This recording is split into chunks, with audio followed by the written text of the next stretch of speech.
Dakar 1991, ma première victoire.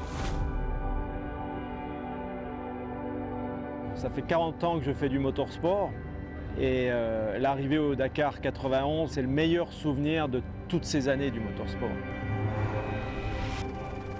Meilleur souvenir parce qu'après 4 ans, finalement, je réussis à m'imposer. Après une bagarre intense avec Gilles Lallet, pilote français, avec Thierry Magnaldi. En fait, la course dont je rêvais uniquement d'y participer, ça devenait une course que je venais de gagner. Donc le rêve était plus que réalisé. Je la gagne principalement avant la journée de repos qui était à Agadez, où un vent de sable se lève à 150 km de l'arrivée. Et en fait, on perd tous la trace idéale, la piste idéale. Elle s'effaçait au fur et à mesure du vent de sable. Tout le monde a essayé de suivre plus ou moins un cap moyen pour aller à Agadez.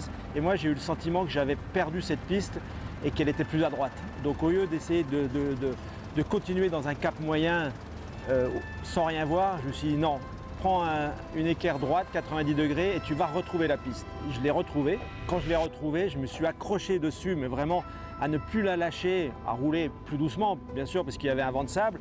Et ce jour-là, je suis arrivé avec 45 minutes d'avance sur le second ou le troisième, et donc j'ai pris une belle option pour la victoire à la journée de repos.